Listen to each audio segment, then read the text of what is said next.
Température relativement chaude à Cotonou. Ce midi, on est à 31 degrés Celsius. Mesdames et messieurs, bonjour les titres.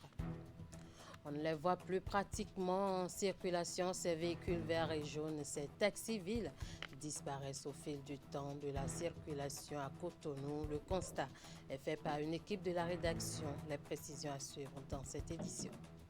Suivez également dans ce journal les réactions de certains citoyens béninois sur le document stratégique de planification Bénin à l'AFIA 2060 lancé cette semaine par le chef de l'État lui-même. Et puis, l'année 2025 a été marquée par de nombreuses actions en faveur des femmes et contre les violences basées sur le genre. Au niveau de l'Institut national de la femme, la présidente de l'Institut est revenue sur quelques-unes de ces actions. À nos micros et caméras, les détails à suivre. À nouveau, bonjour. Dans le secteur des transports, les taxis-villes traditionnellement de couleur vert et jaune sont en voie de disparition. Faites juste un tour en ville sur les grandes artères de la métropole et vous le constaterez aisément. Ils se comptent désormais au bout des doigts. La raison essentielle évoquée par les professionnels du secteur est que de nouveaux acteurs ont infiltré le dit secteur, non pas par vocation, mais plutôt par nécessité. Conséquence, les taxis-villes ne gagnent plus grand-chose et ne pouvant pas supporter la concurrence disparaît simplement de la circulation. Le reportage que je vous invite à suivre à ce sujet est une production de Virgile Rodegno accompagnée de Jocelyn Barriga et de Simon Rolon. Après une vingtaine de minutes passées à ce carrefour, à l'entrée du Tokpa, on aperçoit enfin un taxi-ville traditionnel. Facilement reconnaissables à leur couleur vert et jaune, ils se font de nos jours de plus en plus rares dans la circulation. Sur le parc John O devant CDPA, ces véhicules automobiles terrestres privés destinés au transport payant de passagers et de leurs bagages de porte à porte peuvent se compter au bout des doigts. Ici, certains attendent désespérément leur premier client depuis 48 heures et d'autres depuis 24 heures. L'arrivée dans le secteur de nouveaux acteurs rend difficile le quotidien de ces taximens. Avant, les bus Topa là, c'est à Djonké, ils chargent pour aller à Dja, Lomé, à Bomé. Maintenant, ils ont mis les bus là dans la ville pour nous concurrencer. Après ça, ils ont amené Koloboto. Après, Trisik. Après ça, il y a Nyango, il y a Gozem. Aujourd'hui, vous voyez les taxis disparaître comme ça parce que le secteur ne marche plus. Et nous ne pouvons pas dire aujourd'hui que le gouvernement est en train de nous faire quelque chose de mal. Parce que les autres aussi contribuent à la caisse de l'État. Aujourd'hui, le prix de ces concurrents sont un peu moins chers, ce qui fait qu'aujourd'hui, les taxis-villes sont en train de diminuer. Nous tenons des responsables syndicaux qu'il y avait au commencement plus de 12 000 taxis-villes à Cotonou. On les retrouvait également à Parakou et à Porto Novo. Mais aujourd'hui, les chargements semi-hors gabarit qu'ils s'imposent sont devenus un moyen de survie à la concurrence. Nous sommes obligés de nous adapter au temps parce que c'est ce que nous avons appris. Et c'est ça qui nous donne à manger. Aujourd'hui, les taxis-villes garent comme les interurbains parce qu'ils ne trouvent pas de clients. On paye plus de 250 000 pour les tasses. Assurance, c'est 125 000. TVM, 35 000. Visite technique chaque 3 mois.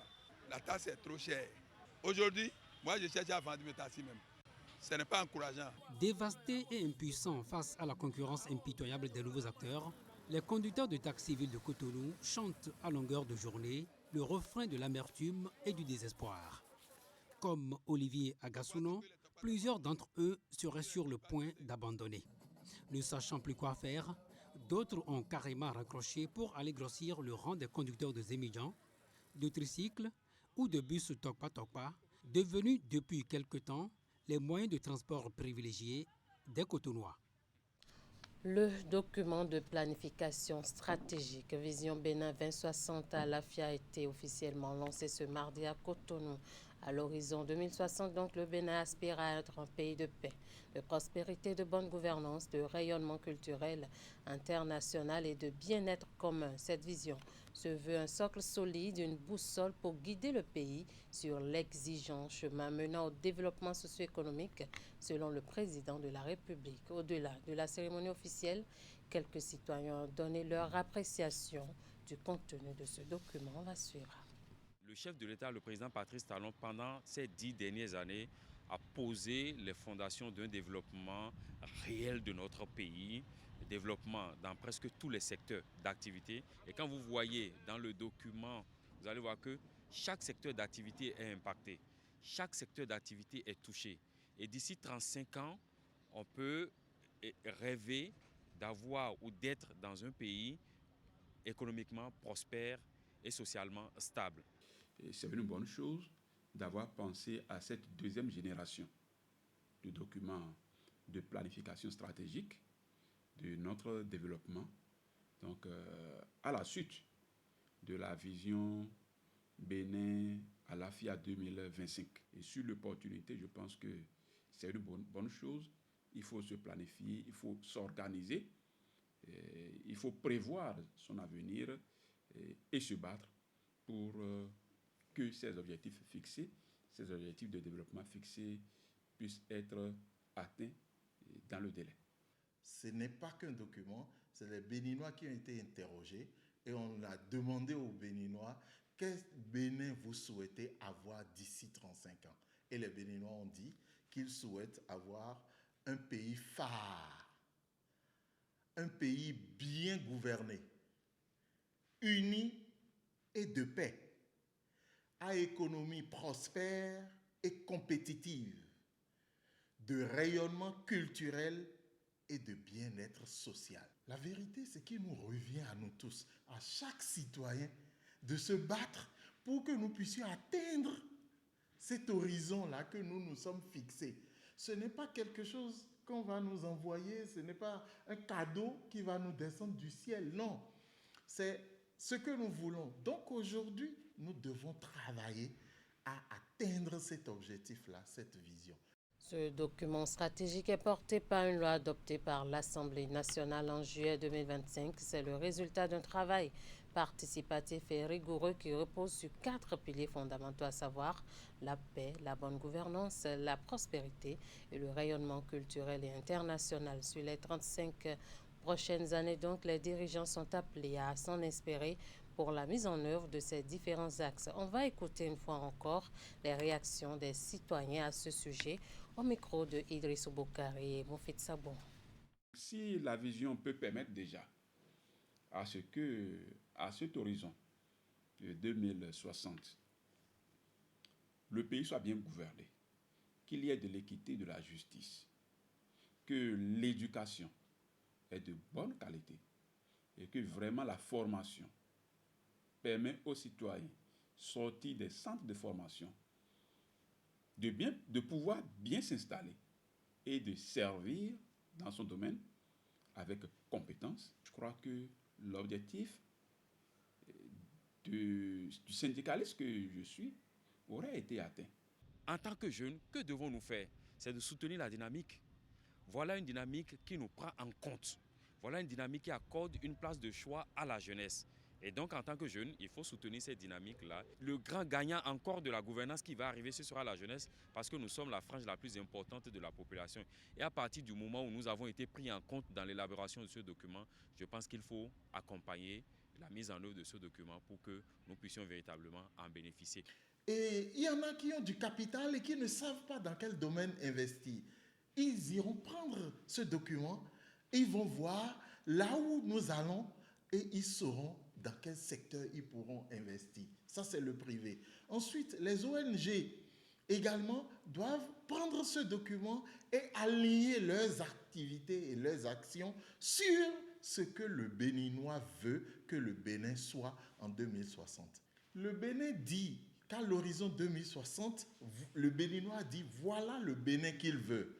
Moi, en tant que partenaire technique et financier, qui veut contribuer au développement du Bénin, je dois aller prendre ce document et aligner mon assistance ou mon aide sur cette volonté des Béninois là.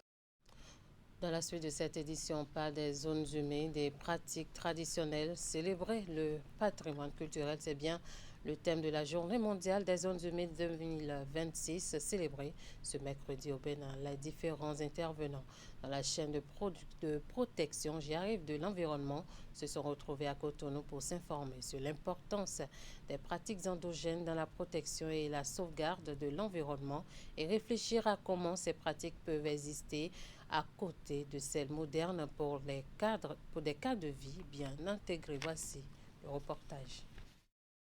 Le thème de la Journée mondiale des zones humides, édition 2026, zones humides et savoirs traditionnels, célébrer le patrimoine culturel invite les différents acteurs à reconnaître les pratiques endogènes comme facteurs déterminants dans la sauvegarde de l'environnement.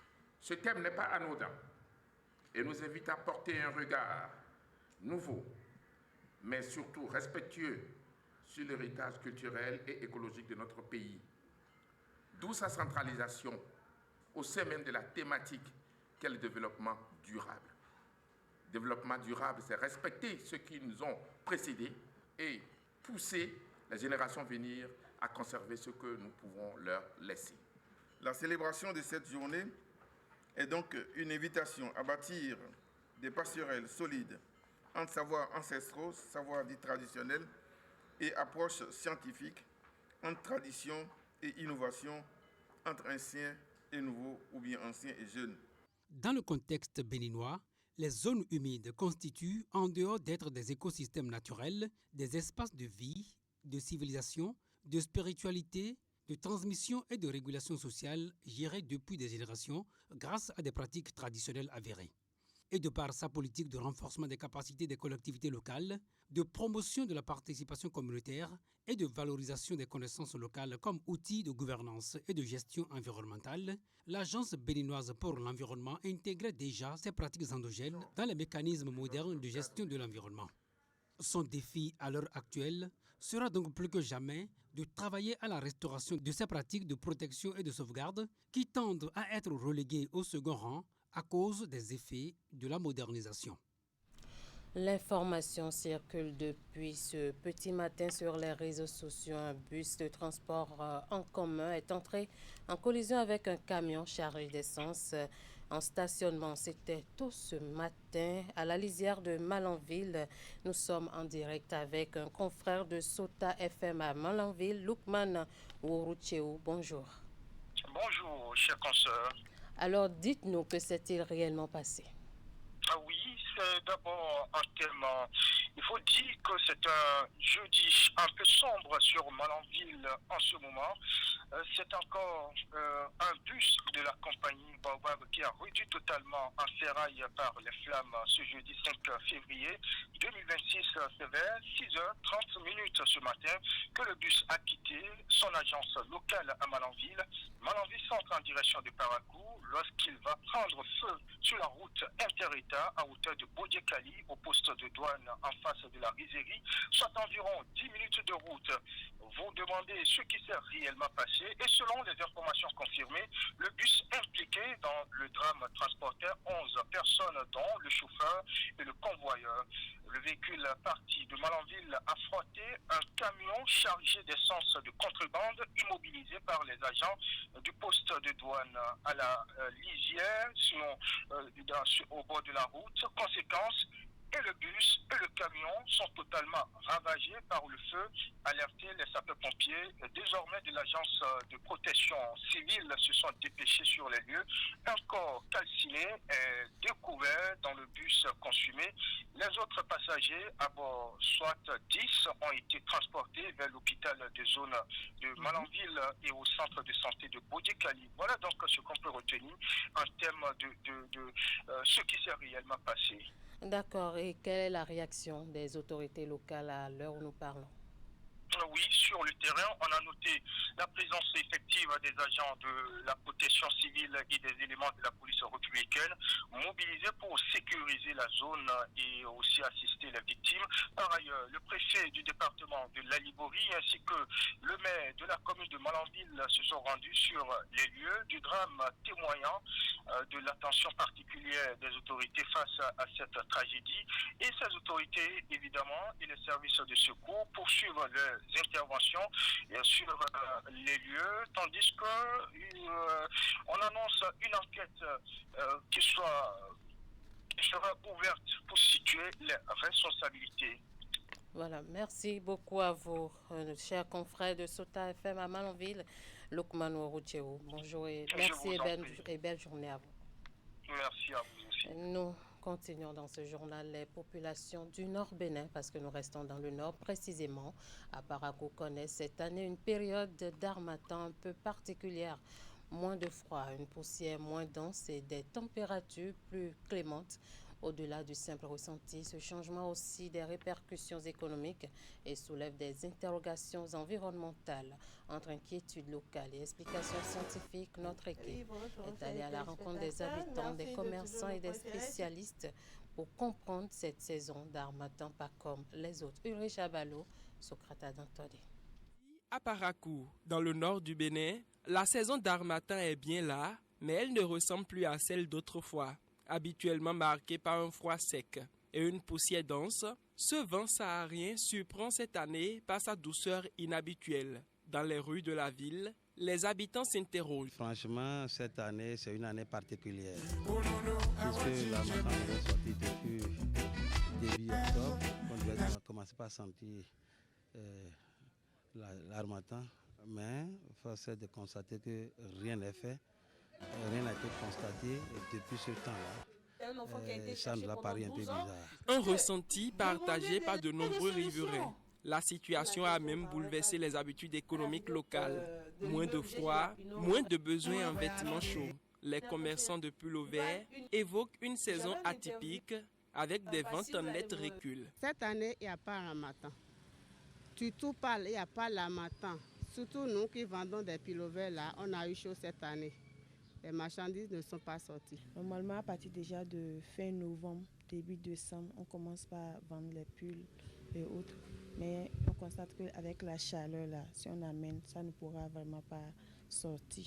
Donc, je ne me suis vraiment pas intéressée à cela. Ce changement est-il passager ou révèle-t-il un phénomène plus profond? Pour les spécialistes de l'environnement, plusieurs facteurs sont en jeu. Il y a le phénomène de El Niño qui serait à la base donc, de cet harmattan qui n'est pas présent aujourd'hui.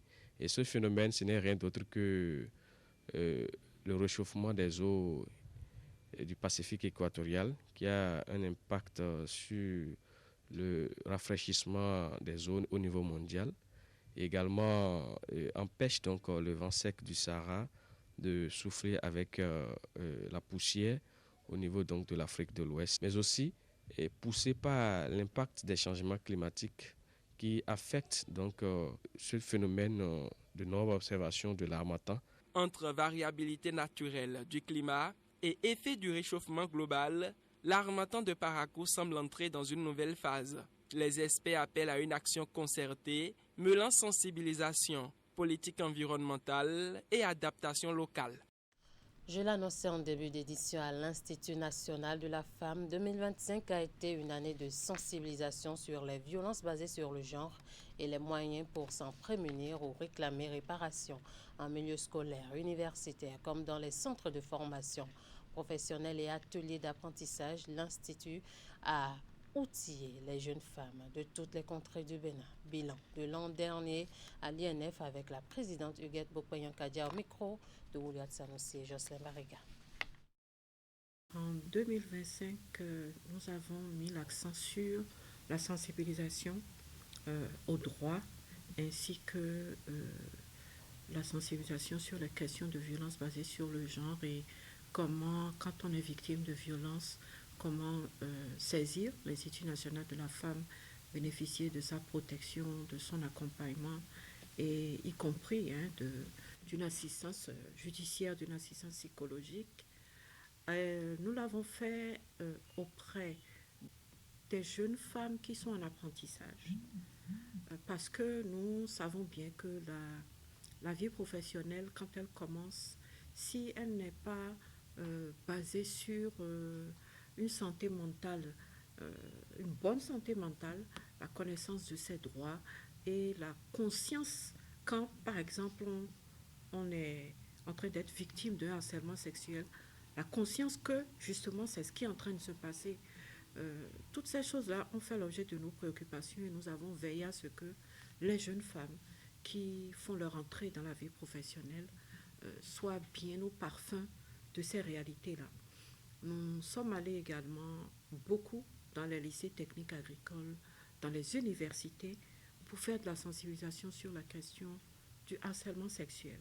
Donc, je vais dire, en gros, on a fait une grosse campagne sur le harcèlement sexuel en milieu scolaire, en milieu universitaire, en milieu d'apprentissage professionnel. L'année a également permis à l'Institut national de la femme de gagner la confiance des chefs traditionnels, coutumiers et religieux. Grâce à des accords signés au détour des tournées départementales de l'INF, ces autorités morales se sont engagées à promouvoir le respect des droits des femmes en accompagnant l'INF dans sa mission. On va suivre la présidente à propos. Une activité également très importante que nous avons menée a été de rallier les leaders religieux et traditionnels à notre cause, ce qui m'a conduite notamment à faire une tournée départementale auprès des rois, auprès des évêques, auprès des chefs religieux et traditionnels de manière générale dans les différents départements, pour sceller avec eux un accord sous la forme d'un document que nous avons signé, un accord par lequel ils se sont engagés à... C'est vrai que c'est un engagement mutuel, bien sûr. Ils se sont engagés à veiller à ce que les violences faites aux femmes ne restent pas, aux filles et aux femmes ne restent pas impunies. Ils se sont engagés munis des armes que nous leur avons données, les armes juridiques que nous leur avons données, à savoir désormais comment, quand ils reçoivent des plaintes, parce qu'ils en reçoivent également, comment les gérer, les mettre en relation avec nos points focaux communaux et nos antennes départementales pour que quand ils sont dans des situations de saisine pour des plaintes de ce genre, qu'ils sachent comment les orienter vers les représentantes de l'Institut national de la femme au niveau local.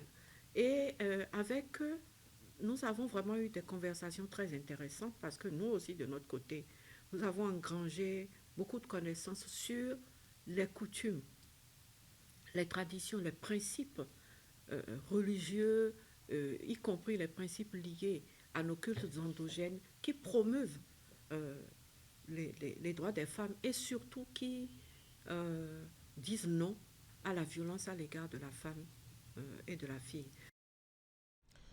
Améliorer l'hygiène publique et offrir des solutions durables aux populations du 13e arrondissement de Cotonou, c'est l'un des défis majeurs de l'ONG Bénin Ville Propre et ses partenaires. Un joyau construit qui est en phase de finition va bientôt être accessible.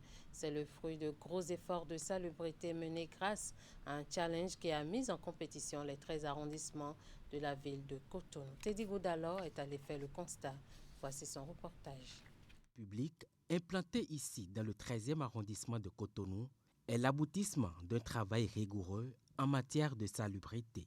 Il constitue la récompense du challenge d'assainissement initié par l'ONG Bénin Ville Propre, une compétition qui a mis aux prises les 13 arrondissements de la ville de Cotonou autour des bonnes pratiques d'hygiène et de propreté urbaine. Nous avons eu le premier prix qui nous donne ce joyau que vous avez vu derrière nous, qui n'est pas encore terminé. Et ils sont en phase de la finition. On a fait Ouida Ville Propre, on a fait Cotonou Ville Propre, on vient de finir Calavi Ville Propre. Et Cotonou, c'était vraiment une grande expérience. Et nous remercions le maire Luc Anthropo et nous remercions vraiment tous les participants, les CIA qui ont participé énormément à ce concours. Et le gouvernement, semblé le ministère de Cadre de Vie, et la SGDS et tous les partenaires qui nous accompagnent modernement avec le financement, l'accompagnement même moral et physique, nous avons soutenu pour qu'on puisse aller très fort. L'objectif est clair, offrir aux populations une infrastructure d'hygiène accessible, attrayante, fonctionnelle et adaptée aux besoins du milieu. Selon le responsable du projet, l'inauguration officielle de cette toilette publique est imminente, signe de l'aboutissement d'un processus conduit avec méthode. Ce joyau que vous voyez actuellement derrière nous, ça a été financé par de gros partenaires qu'on appelle la SIAB et Batimat et tout le reste des partenaires aussi qui ont participé. Et le gouvernement a des bons plans, de bonnes initiatives. Nous n'allons pas nous rester à marge. Que ce soit citoyen béninois, n'importe qui n'est pas dans le gouvernement peut avoir cette initiative que l'État peut l'accompagner. Ensuite, c'est ça que nous avons mis ça en place. Donc, on peut dire le gouvernement, la mairie de Cotonou, l'ONG apporte l'initiative et les partenaires financent. À travers la mise en service de cette toilette publique, l'ONG Bénéville Propre, en collaboration avec ses partenaires, entend lutter efficacement contre les pratiques d'aisance à l'air libre et améliorer durablement l'hygiène publique dans le 13e arrondissement de Cotonou au bénéfice du cadre de vie des populations. Et ce constat sur les toilettes publiques que vous venez de suivre est un droit de réponse des responsables du projet suite aux précédents reportages diffusés dans nos précédentes éditions. Ainsi prend fin ce 13h au Bénin. Merci de nous avoir suivis.